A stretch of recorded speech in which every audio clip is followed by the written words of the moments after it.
Boa noite, seja muito bem-vindo a essa live. Eu sou Iago Ross, e hoje nós vamos fazer aqui uma espécie de aula, mais um encontro, na verdade um café, eu tenho aqui a minha xícara de café, com filosofia. Porém, vai ser de uma maneira bem amena para que também vocês não se cansem. Vamos fazer, então, uma oração para começar este momento, para que o Espírito Santo possa nos iluminar, tanto eu, que vou estar aqui falando, como a vocês também que vão estar recebendo, para que tanto aquele que fala como aquele que recebe possa realmente ser iluminado pelo Espírito Santo e entender as verdades que vamos tratar aqui. Em nome do Pai, do Filho e do Espírito Santo. Amém. Vinde, Espírito Santo, enchei os corações dos vossos fiéis e acendei neles o fogo do vosso amor. Enviai, Senhor, o vosso Espírito, e tudo será criado, e renovareis a face da terra. Oremos. Ó Deus, que instruístes os corações dos vossos fiéis, com a luz do Espírito Santo, fazei-nos dóceis ao mesmo Espírito, para apreciar sempre o que é bom e nos alegrarmos com a sua presença. Por Cristo, Senhor nosso. Amém. Muito bem. Então hoje vamos tratar, de uma maneira filosófica, uma virtude muito importante, que é a virtude da castidade. Mas vamos começar então a tratá-la a partir das Sagradas Escrituras. Mas é um pouco estranho, se você pensa, começar a falar de filosofia, começar a falar de maneira racional, partindo das Sagradas Escrituras. Porque, geralmente, quando nós falamos de filosofia, nós estamos falando de uma realidade humana, e as Escrituras nos falam de realidades divinas. Porém, as Sagradas Escrituras e a revelação divina, elas são o cume, são a perfeição da razão humana. Por isso, vamos começar com uma passagem, talvez, ou com certeza, conhecida por absolutamente todos, que é a passagem de Mateus capítulo 5, versículo 8.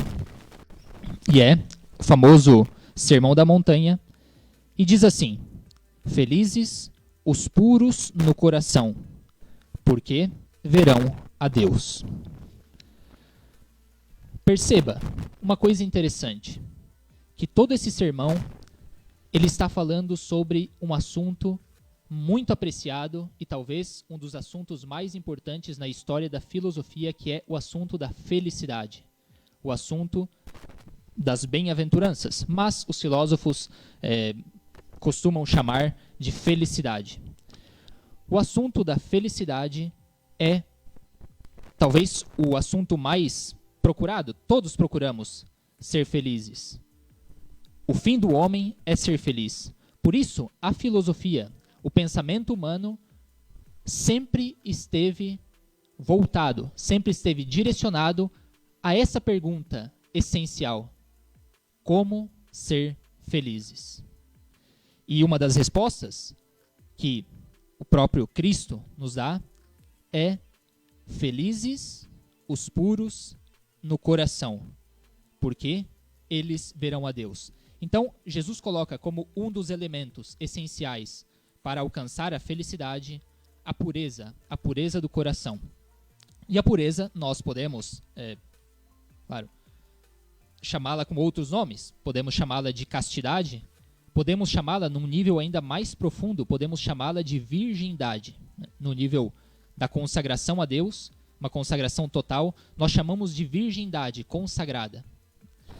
Então, um dos elementos básicos para ser feliz, um dos elementos essenciais para ser feliz é exatamente a virtude da castidade, a virtude da pureza. Portanto, se você na sua vida, você quer realmente encontrar a felicidade, uma das virtudes essenciais que você deve procurar e buscar é a virtude da castidade. E aqui, neste projeto, no projeto Castidade, Castidade sim, a virtude, o próprio nome do projeto já diz, castidade. A virtude procurada é exatamente a castidade. Talvez seja hoje uma das virtudes mais difíceis de alcançar. Bom, então comecemos. O que é exatamente a castidade? A castidade, ela é uma virtude. Ora, o que isso significa? Significa que a castidade, ela aperfeiçoa um dos elementos do homem, uma das faculdades ou uma das paixões do homem. Vejamos então, qual é a paixão ou qual é a faculdade? Qual é aquele elemento que a castidade aperfeiçoa? Se nós olhamos para a nossa vida, para a sua vida, nós vemos que nós estamos sempre em contato com o nosso corpo. Então, uma das realidades que nós temos sempre presente, talvez a realidade mais presente na nossa vida, é exatamente o nosso corpo. Quando nós percebemos o nosso corpo, nós notamos que o nosso corpo ele é sexuado. Isso quer dizer o quê? Que existe uma diferença muito grande entre o corpo masculino e o corpo feminino. Isso é algo que nós percebemos de maneira imediata. Talvez quando somos crianças, ainda não percebemos essa sexualidade, a sexualização ou o corpo sexuado do ser humano. Porém, quando já a nossa razão começa a despertar, percebemos que existe uma diferença entre o corpo do homem e o corpo da mulher. E nos sentimos, então, atraídos. Uma atração extremamente forte. E aqui você pode perceber que a atração sexual, às vezes, ela pode ser tão intensa, tão forte, que chega a ser, às vezes, até mais forte do que a própria vontade de comer, a própria vontade de dormir, as próprias necessidades fisiológicas diante da força e do ímpeto da paixão sexual, do desejo sexual, chegam a ficar diminuídas. Pense numa pessoa que está sumamente apaixonada por outra, às vezes ela esquece mesmo de comer, pode passar horas conversando com a sua querida, com o seu querido, esquece muitas vezes de dormir, o seu trabalho fica em segundo lugar. Então, percebemos que existe uma tendência muito, muito forte à sexualidade, a buscar o sexo oposto. E por isso, então, vemos aí a importância da sexualidade, a importância deste apetite. Por quê? Porque é importante. Santo Tomás e Santo Agostinho, falando um pouco contra uma certa tendência que procurava ver na sexualidade, no apetite sexual, algo ruim em si mesmo e, portanto, a anular o apetite sexual, perceberam que não é possível que um apetite tão forte, um apetite que nos leve a esquecer, às vezes até mesmo de comer, seja algo mal em si. Portanto, deve ser algo que é bom em si e deve ser satisfeito. E por isso, então, o apetite sexual ele é visto como algo bom, principalmente pelos filósofos cristãos, pelos filósofos católicos. Na antiguidade, o apetite sexual ele era muitas vezes desregulado, ou seja, não existia uma virtude que regulasse o apetite sexual. Pensemos nas grandes orgias que faziam os deuses do Olimpo, que viviam de maneira desregulada. Pensemos em Zeus. Zeus talvez seja o arquétipo mais forte da perversão sexual, ou seja, daquele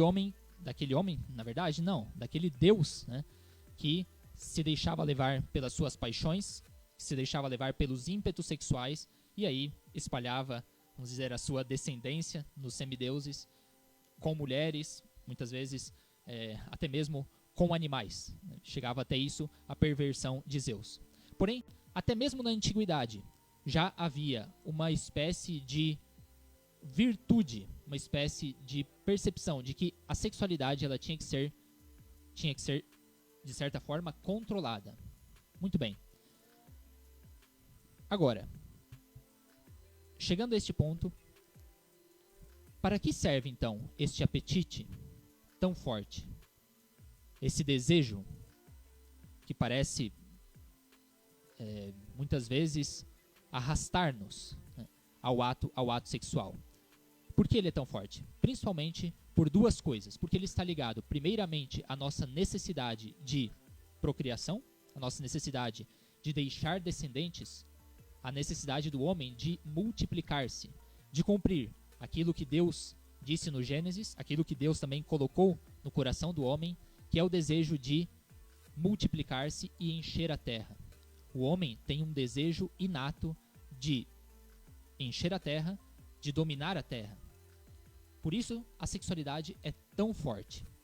E, em segundo lugar, também, e talvez de maneira ainda mais intensa, a sexualidade e o contato carnal com o membro do outro sexo, apaga em nós, satisfaz em nós o desejo de amar e ser amado. O desejo de amar e ser amado, o amor, talvez a virtude e o desejo mais profundo do ser humano, o desejo que nós queremos e que nós buscamos a toda custa realizar, ele é talvez mais percebido e realizado neste mundo, nas realidades mundanas que nós temos, exatamente na relação sexual, exatamente depois no matrimônio, exatamente no contato amoroso, romântico muitas vezes, com o outro sexo. Então, estes são os dois motivos pelos quais o apetite sexual é tão forte. Primeiro, porque temos uma necessidade muito grande, uma necessidade inata, uma necessidade natural de multiplicar-nos, de encher a terra. E em segundo lugar, porque o nosso coração deseja amar de maneira plena e ser amados. Por esses dois motivos.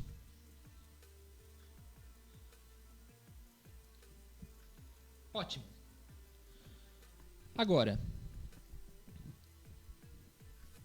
a castidade, para que ela serve então? Se temos esse desejo de multiplicar-nos, então parece que a sexualidade, quanto mais nos multipliquemos, melhor.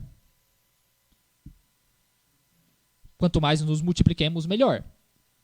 E o desejo do amor, que parece ser um desejo infinito, um desejo inesgotável, um desejo difícil de satisfazer. Por que deveria existir, então, uma virtude que regula este desejo? Já que parece ser uma coisa tão boa em si, e como vimos, não o mal, o prazer sexual ou o desejo sexual parece não ser o mal, por que então precisamos de uma virtude que o ordene? Precisamos de uma virtude porque não somos anjos. É por isso, ou seja, porque o homem foi ferido em todos os seus aspectos, seja na sua razão, seja na sua vontade. E claro, principalmente nas suas partes mais baixas, nas suas paixões, o homem foi ferido pelo pecado. Portanto, a partir do momento em que o homem é ferido pelo pecado, então a razão já não é dona, seja da vontade, seja das paixões. E as paixões e a vontade dominam sobre a razão. Então, uma virtude ela é necessária para quê? Para que a razão possa ser outra vez a mestre e a guia, seja da vontade, seja das paixões. Coloquemos um exemplo, que na verdade é um exemplo já posto por Platão, que é o exemplo do cavaleiro, do auriga, que está numa carruagem e tem 2 cavalos.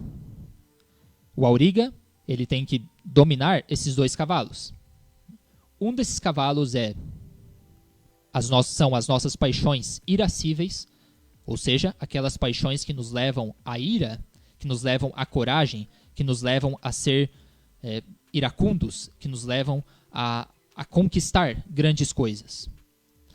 E o outro cavalo são as nossas paixões concupiscíveis, ou seja, aquele cavalo que nos leva aos prazeres sensuais, aos prazeres dos sentidos e principalmente aos prazeres do sexo. Mas não só esses. Existem também os prazeres da comida, os prazeres da bebida, os prazeres mais sensíveis, mais sensuais que nós temos. O auriga, então, se ele é forte, se ele tem autoridade, se ele tem um certo controle sobre os cavalos, se os cavalos são adestrados, o auriga consegue mantê-los na rédea, mantê-los controlados e chegar ao seu destino.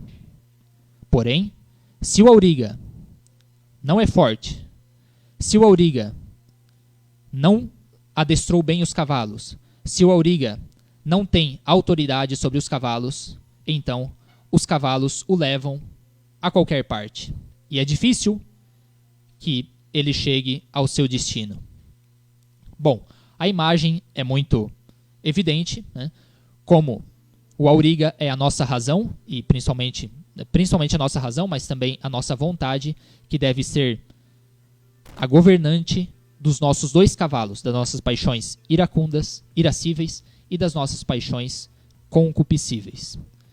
Portanto, se a nossa razão está bem formada, está forte, a nossa vontade está bem treinada e os cavalos estão adestrados, nós conseguiremos chegar à meta final, que, exatamente, a meta final é a felicidade. Bom, o que tem isso a ver com a castidade? Aí que está. Por causa do pecado, o nosso cavalo das paixões concupiscíveis tornou-se um cavalo descontrolado. Um cavalo, poderíamos dizer, com raiva, né? E então, este cavalo ele precisa ser controlado. E a principal virtude que a razão e a vontade devem adquirir para controlar, para puxar as rédeas desse cavalo e conduzi-lo ao seu fim, é exatamente a virtude da temperança, uma das 4 virtudes cardeais. E dentro da virtude da temperança, existe uma que está intrinsecamente relacionada à sexualidade. E essa virtude é exatamente a virtude da castidade. Portanto, temos a virtude da temperança, que é a virtude cardeal, e dentro da temperança, como uma parte sua, temos a virtude da castidade, que regula os nossos prazeres sexuais. Bom, já vimos então que a castidade ela regula os nossos prazeres, as nossas paixões sexuais. Porém, como ela faz isso? Ela faz isso primeiramente, através de uma certa repressão.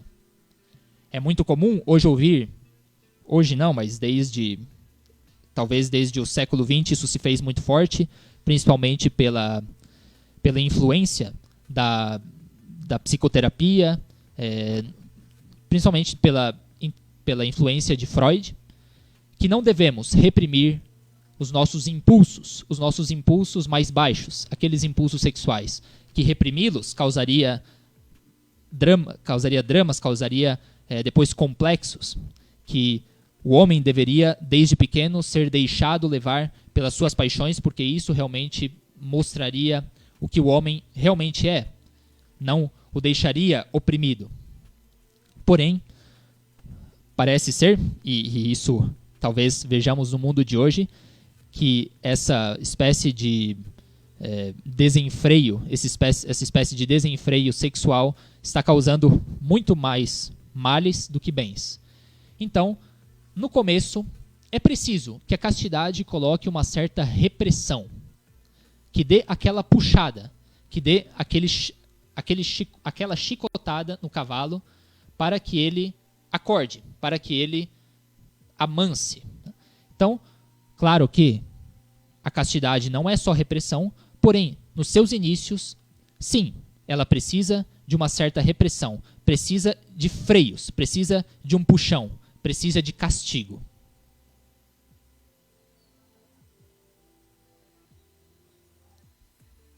De fato, a própria palavra castidade, na sua etimologia, primeiramente, ela significa exatamente castigo ou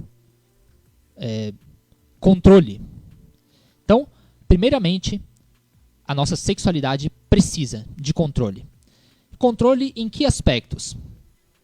Principalmente naquele sentido nosso que mais nos leva à sexualidade. Nos olhares, mas também no tato. Ou seja, nas nossas sensações, seja pelos olhares, seja através da pele, que são talvez os sentidos mais ligados à sexualidade. Então, a virtude da castidade, no seu sentido de repressão, vai trabalhar principalmente pelo controle dos nossos olhos, dos nossos olhares e pelo controle dos nossos toques, né? Principalmente ligado àquelas partes genitais, né? Então, hoje o mundo, podemos perceber que o mundo ele luta muito contra isso. Se você entra em qualquer rede social, se você entra na internet, você vai estar bombardeado a cada momento, ou também andando pela rua, a cada momento, com cenas, com imagens que vão apelar à sua sexualidade, que vão apelar aos seus instintos sexuais. Por isso, para a castidade, para a vivência da castidade, é essencial, primeiro, o controle dos olhos, que é essencial, mas também, de certa maneira, hoje em dia, muito os ouvidos, porque através das músicas, hoje em dia, do funk e de tantos outros tipos de música, também os ouvidos são muito atacados hoje por representações, por palavras, por imagens sumamente sexualizadas. E, claro, depois, o controle do nosso corpo, do nosso tato. Então, maneiras de tocar, maneiras de nos relacionarmos com os outros, isso também é um aspecto da castidade. Então, todo esse aspecto repreensivo, todo esse aspecto de controle dos nossos sentidos e das nossas paixões é o início, é simplesmente o início da castidade. E isso é muito pesado se fica só aí. Realmente é muito pesado. Por quê? Porque a repressão, só pela repressão, é muito difícil para o homem. Geralmente o homem não consegue. Chega um momento em que acaba explodindo. Portanto, se você tem algum problema com a castidade, seja problemas de masturbação, seja problemas de pornografia, seja problemas de vida sexual mesmo, e precisa vencê-los, o foco não está tanto na repressão, que é necessária a um primeiro momento, porém o foco deve estar muito mais além, ou seja, na conquista da verdadeira virtude. Depois, vamos fazer um breve intervalo, e depois desse intervalo, explicaremos então a segunda parte, talvez a parte mais bonita da castidade, que muitas vezes não é explicada. Quando se fala de vencer pornografia, quando se fala, por exemplo, em NoFap, não sei se alguém já ouviu falar, que é uma espécie de controle, de parar com o pecado da masturbação, não se fala talvez no aspecto mais bonito, ou seja, naquele aspecto que realmente motiva você a parar com esses vícios. Então, depois do intervalo, nós voltamos para falar desse aspecto mais bonito. Assista então o vídeo que vamos passar agora, que tem informações muito importantes para você. Viver a castidade é uma graça. Viver a castidade é um dom que Deus nos dá. Como é bom vivermos a castidade, relembrando os santos, relembrando a vida dos mártires, relembrando o esforço de todos aqueles que entregaram as suas vidas para que hoje nós estivéssemos aqui. Existe uma pergunta antiga que nós fazemos na igreja, uma frase, né, um dizer que existe. E é assim, quando você quiser saber se você está sendo muito católico, se você está sendo um bom católico, você deve perguntar ao sangue dos mártires, ao sangue daqueles que já morreram. E aí você vai descobrir se você realmente está vivendo o que Deus pede de nós. A igreja é tão rica, a igreja tem tanta coisa boa, tem tradição, tem doutrina, tem magistério. Nós temos que buscar. Se você ainda não tem a sua pequena biblioteca aí na sua casa, está na hora de começar. Compre livros, se instrua, leia, pesquise, busque. Porque quem busca encontra, quem bate a porta vai ser recebido. Deus quer que nós estejamos próximos dele. E só tem um jeito de ficar perto de Deus. É conhecendo Deus, é buscando Deus. Nós precisamos buscar. Se nós não amamos a Deus, como que nós vamos amar o próximo? Se nós não amamos a nós mesmos, como nós vamos amar ao outro? E essa é a missão do nosso projeto. Por isso, fique com a gente que ainda tem muita coisa legal aqui hoje. Você está acompanhando aí essa live maravilhosa, esse momento de espiritualidade, esse momento de formação. E daqui a pouco tem mais e mais conteúdos. Por isso, se inscreve, curte, comenta, compartilha, ativa sininho, faça tudo o que precisar, mas fique com a gente, porque nós estamos, neste momento, engajados em levar para você um conteúdo de qualidade. Veja só que legal é viver a castidade, não é mesmo? Como é bom estar com Deus. Nós temos paz no coração, nós podemos dormir em paz, não é verdade? Como é bom botar o travesseiro, a cabeça no travesseiro e dormir em paz, não é verdade? Bom, gente, então eu vou ficando por aqui. Esse é o meu recado. Você que ainda não se inscreveu, se inscreva, curte, comenta, compartilha, acompanhe o nosso projeto e volto lá nos estúdios com o pessoal que está nesse trabalho tão lindo, primoroso para você. Castidade eu escolho, eu digo sim. É com vocês. Voltamos então ao nosso tema. Espero que você tenha respirado um pouco, porque realmente o tema é profundo, filosoficamente bastante denso, né? Porém, não acho que seja algo tão difícil de compreender, o quanto realmente a castidade é importante nas nossas vidas, né? Todos, talvez a virtude mais buscada e mais difícil, talvez de conquistar nos dias de hoje, é exatamente a virtude da castidade. Portanto, é uma virtude que gera muito interesse, que gera muita busca. É só vermos nas redes sociais o quanto de cursos, de ajuda, de psicólogos, de pessoas que se especializam nesse tema, exatamente para ajudar as pessoas, porque estamos percebendo que os desenfreios e a cultura de hoje não está ajudando a viver a castidade, e sem castidade, como diz a Sagrada Escritura, sem um coração puro, é impossível ver a Deus.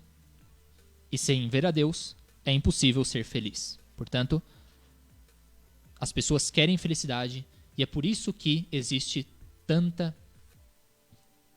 interesse no tema da castidade. Portanto, seguimos com o nosso tema.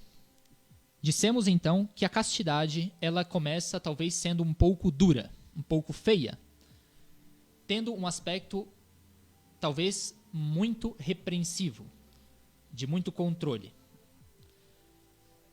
Agora então passemos talvez a parte mais bonita da castidade. Ou se a castidade ela começa com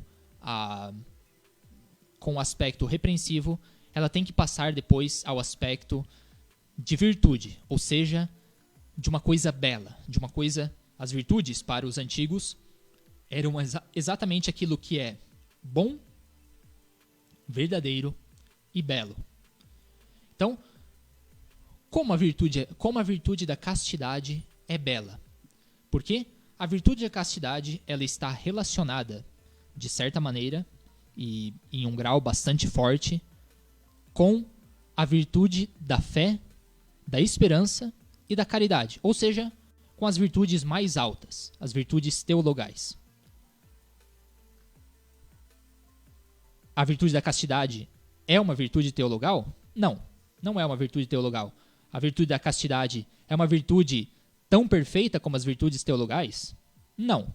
Porém, é uma virtude que faz possível as virtudes teologais. Ou seja, sem a virtude da castidade, é impossível ter fé, é impossível ter esperança e é impossível ter caridade. Isso parece ser uma frase, um juízo muito forte. Porém, expliquemos. A fé é uma adesão, um crer da nossa razão, né, e depois também uma adesão da nossa vontade às verdades reveladas por Deus. Porém, se queremos ter a virtude da fé, se queremos realmente crer nas verdades, é preciso que, de certa forma, a mente e o coração estejam limpos. Talvez você já tenha feito a experiência de meditar, de tentar estudar alguma verdade profunda da fé, de tentar mesmo ler as Sagradas Escrituras, no momento no qual você talvez não tinha uma grande pureza de mente, uma grande pureza no olhar, uma grande pureza no seu coração. E a leitura da Bíblia, o estudo das verdades divinas se tornavam difíceis, se tornavam árduos. Exatamente por quê? Porque a sua mente estava atenta às coisas carnais, atenta às realidades deste mundo. Por isso, vemos que talvez o maior mestre, o maior doutor que a igreja já teve, que foi Santo Tomás de Aquino, era uma pessoa extremamente casta, uma pessoa que, por uma graça divina, não sentia nem mesmo os reclamos, nem mesmo o apetite sexual, o apetite concupiscível. Todos nós sentimos. Santo Tomás não sentia por uma graça de Deus. E depois também tinha uma grande vontade. E Santo Tomás, também por causa dessa castidade tão grande, ele conseguiu compreender as verdades mais sublimes da fé e conseguiu também explicá-las para nós.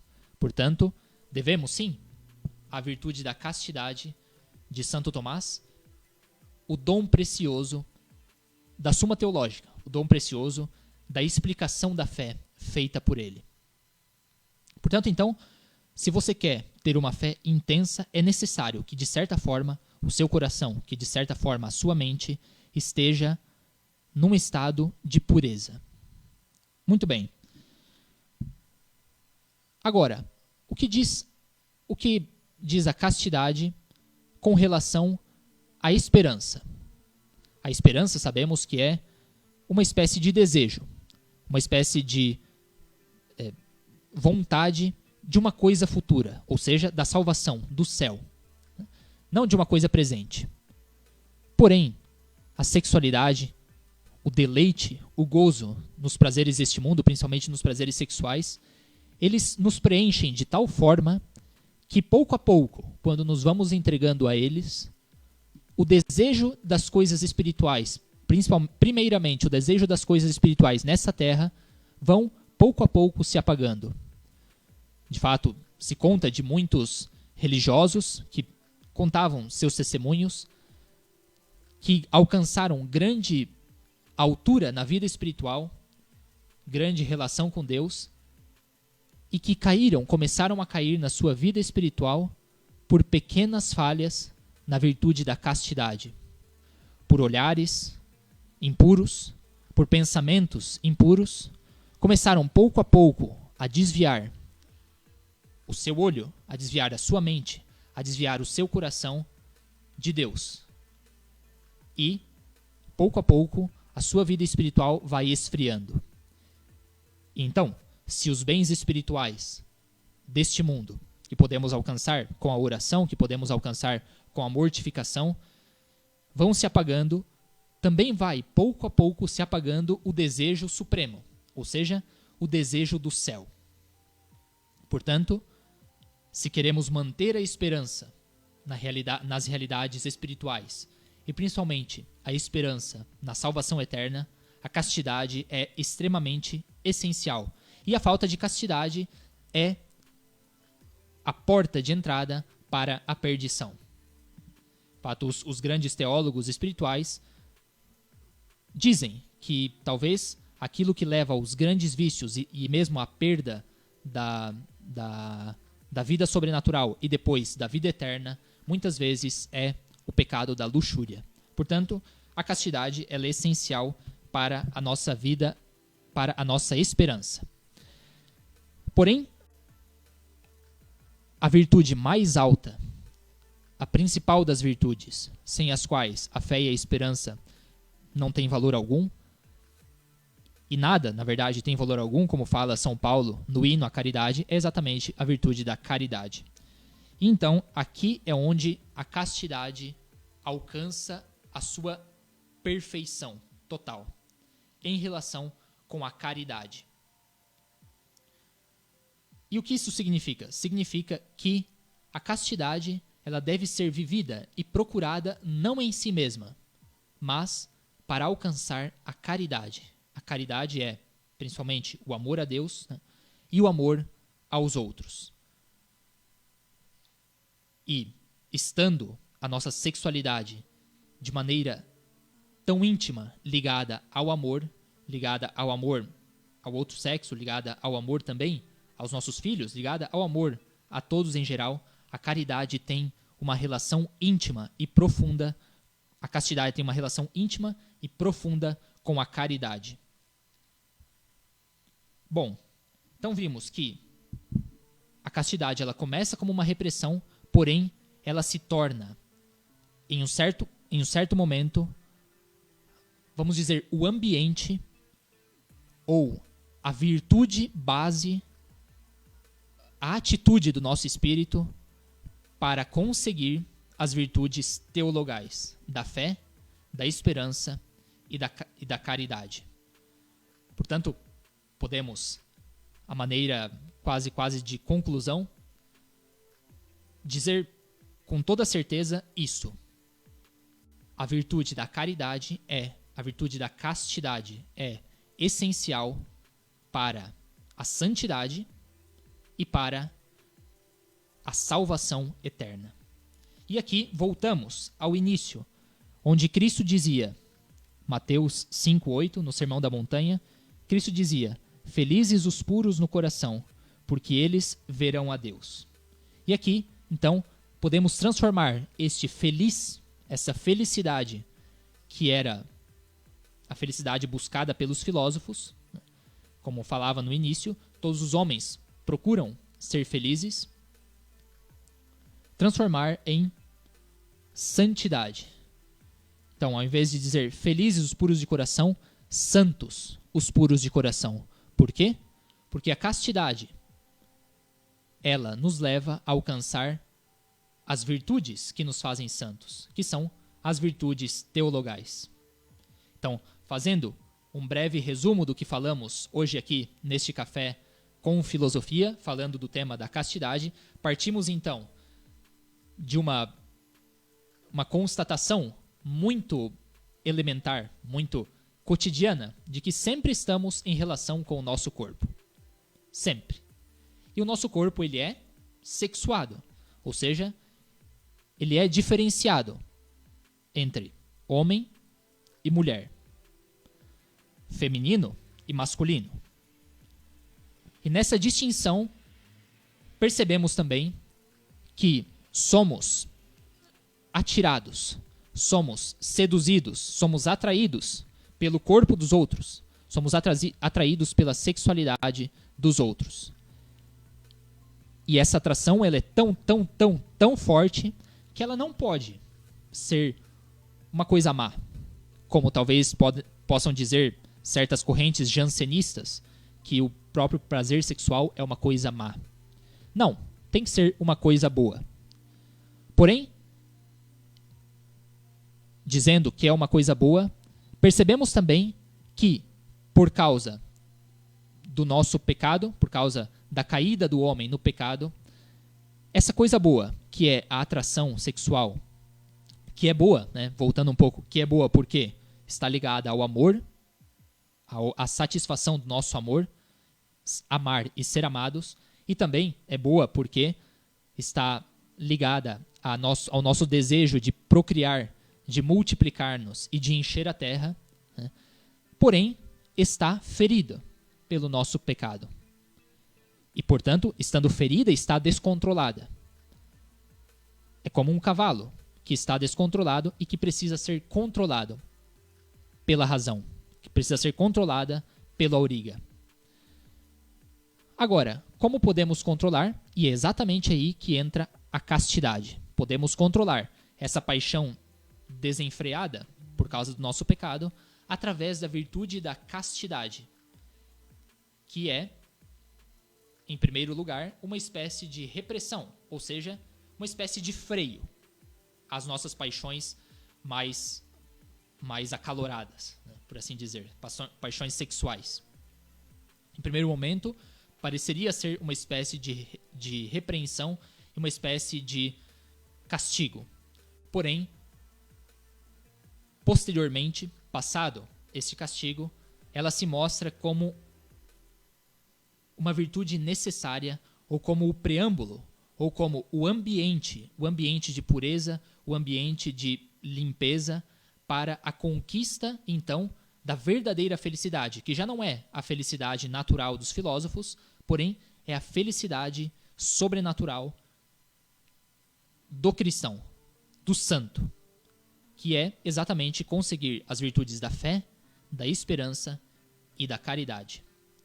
Então, a castidade, ela é uma virtude essencial e que talvez não seja compreendida. Todos mais ou menos compreendemos que ela é importante, porém talvez essa compreensão da sua profundidade e da sua beleza e da sua essencialidade na nossa vida, ela não seja bem compreendida. E talvez por isso seja difícil na nossa vida conseguir essa virtude.